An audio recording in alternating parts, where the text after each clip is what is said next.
नमस्कार, political classes 2M channel में आपका स्वागत है। हम 10th क्लास की राजनीतिक विज्ञान की बुक देख रहे थे। लोकतांत्रिक राजनीति बुक का नाम है। उसके अंदर हमारे 2 लेसन हो गए थे। तीसरा लेसन चल रहा था लोकतंत्र और विविधता। इसके कुछ टॉपिक हो गए थे। आज इसमें जो रह गए वो टॉपिक और देख लेते हैं। तो इसमें आप इसको लास्ट तक जरूर देखें। तो देखो, सामाजिक विभाजन तथा राजनीति किस प्रकार अंतर संबंधित है। सामाजिक विभाजन है। अब सामाजिक विभाजन देखो किसी भी आधार पर हो सकता है। जाति के आधार पर, धर्म के आधार पर, ऊंच नीच के आधार पर, रीति रिवाजों के आधार पर और सामाजिक व्यवस्थाओं के आधार पर, किसी भी आधार पर सामाजिक विभाजन होता है। सामाजिक विभाजन यानी कि एक वर्ग यानी कि धर्म के आधार पर वर्ग बन गया, अलग अलग वर्ग बन जाएंगे।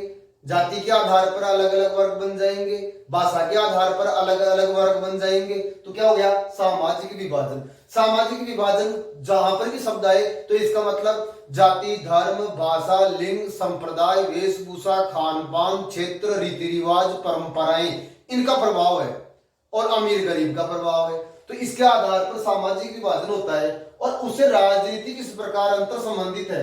तो सामाजिक विभाजन से राजनीति संबंधित है। कैसे? कि भारत एक क्या है? भारत एक बहुदलीय व्यवस्था है।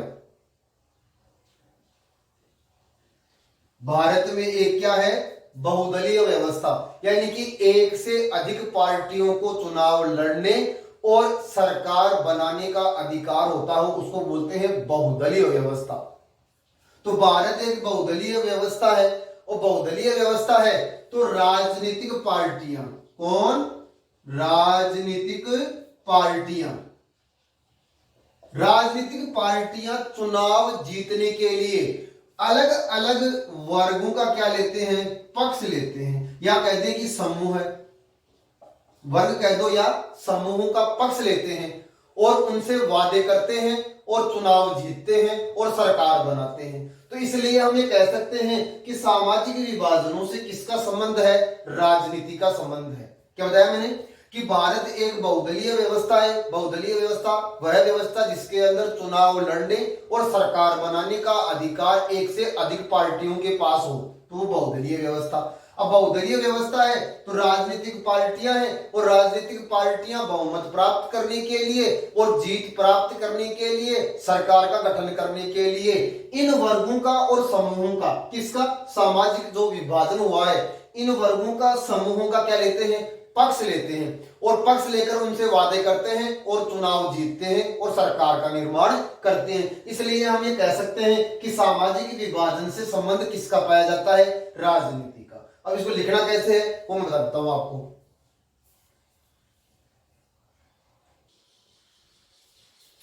देखो कैसे लिखना है। भारत में लोकतांत्रिक व्यवस्था है, लोकतंत्र में बहुदलीय व्यवस्था होती है। भारत में लोकतांत्रिक व्यवस्था है, बहुदलीय व्यवस्था है। इसमें चुनाव जीतने के लिए राजनीतिक पार्टियों के लोग अधिक से अधिक वोट प्राप्त करने के लिए बहुत से वादे करते हैं और किसी समूह विशेष के पक्ष में बोलते हैं ताकि उन्हें उस समूह का समर्थन मिल सके। इस प्रकार सामाजिक विभाजन व राजनीति में अंतर संबंध पाया जाता है। यानी कि राजनीतिक पार्टियों के लोग अधिक से अधिक मत प्राप्त करने के लिए या बहुमत प्राप्त करने के लिए विभिन्न वर्गों का समर्थन करते हैं, उनके पक्ष में बोलते हैं, उनके लिए सरकार से मांगे रखते हैं जिससे कि उनका समर्थन उस पार्टी को मिल सके। इसलिए हम कह सकते हैं कि सामाजिक विभाजन और राजनीति अंतर संबंधित पाई जाती है, यानी कि इनका संबंध पाया जाता है। तो आप इसका स्क्रीनशॉट ले लें, फिर आगे देखते हैं। देखो अगला क्वेश्चन देखो, क्या सभी सामाजिक अंतर समाज में सामाजिक विभाजन पैदा करते हैं? क्या सामाजिक अंतर समाज में है वो क्या विभाजन फूट पैदा करते हैं? नहीं, सभी सामाजिक विभाजन फूट पैदा नहीं करते। इसका आंसर इतना ही है कि सभी सामाजिक विभाजन फूट पैदा नहीं करते। कई बार सामाजिक विभाजन समाज में पुल का काम भी करते हैं, यानी कि जोड़ने का काम भी करते हैं। तो देखो, हर सामाजिक विभाजन फूट पैदा नहीं करता, लेकिन बंटवारे का एक बड़ा कारण होती जरूर है। यानी कि बड़ा कारण तो हो सकता है फूट, यानी कि जो सामाजिक विभाजन है वो इसका एक बड़ा कारण तो हो सकता है, लेकिन हम ये नहीं कह सकते कि सभी सामाजिक विभाजन फूट पैदा करते हैं, ऐसा नहीं कह सकते। तो आगे देखो, विभिन्नताएं कई बार अलग अलग तरह के लोगों के बीच पुल का काम भी करती हैं।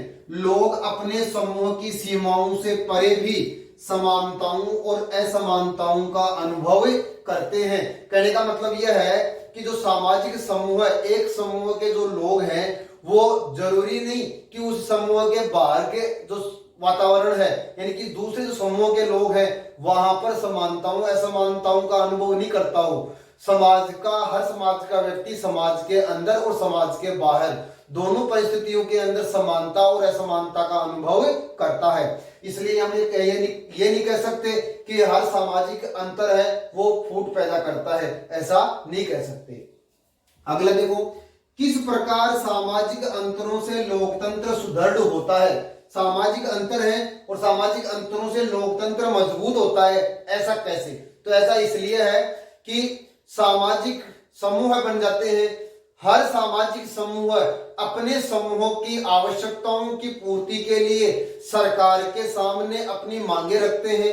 इस प्रकार से प्रत्येक समूह अपने समूह के लोगों के लिए सरकार के समक्ष क्या रखते हैं? मांगे रखते हैं। इससे सरकार को कार्य करने का पता भी चल जाता है कि उनके द्वारा किया गया कार्य किस समाज के लिए सही है और किस समाज के लिए सही नहीं है। समाज की क्या आवश्यकताएं हैं, क्या नहीं है, इसका भी पता चलता रहता है। और सरकार एक वर्ग विशेष को अधिक महत्व न दे, उसको अधिक राजनीतिक अधिकार प्रदान न कर दे, तो इसके लिए भी दूसरे समूह उसके समक्ष अपनी मांगे रखते रहते हैं, जिसके कारण वो एक तरफ सरकार का रुझान नहीं जाता है। उन्हें सभी सामाजिक समूहों को एक साथ लेकर चलना होता है। इसलिए लोकतंत्र क्या होता है? मजबूत होता है। तो देखो, विभिन्न छोटे सामाजिक समूह अपनी जरूरतों और परेशानियों को जाहिर कर सरकार का ध्यान अपनी तरफ खींचते हैं।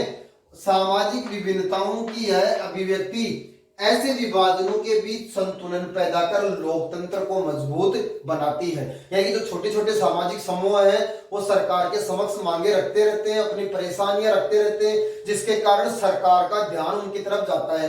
ये नहीं होता है कि सरकार केवल एक ही समूह की तरफ ध्यान दे। तो इसलिए सामाजिक जो अंतर है वो भी होना क्या है? जरूरी है। और उनसे लोकतंत्र क्या रहता है? मजबूत रहता है, क्योंकि सभी वर्ग विशेष के लोग वहां पर अपने अपने हितों की मांग करते रहते हैं। तो ये अपने कुछ टॉपिक हो गए हैं, कुछ और टॉपिक रह गए हैं, वो हम इससे अगले वीडियो के अंदर लेकर आएंगे और उसके अंदर हम आशा करेंगे कि शायद हमारा ये टॉपिक पूरा कंप्लीट हो जाएगा। और यदि आपको अच्छा लगता है तो इसको लाइक करें, शेयर करें, सब्सक्राइब करें। धन्यवाद।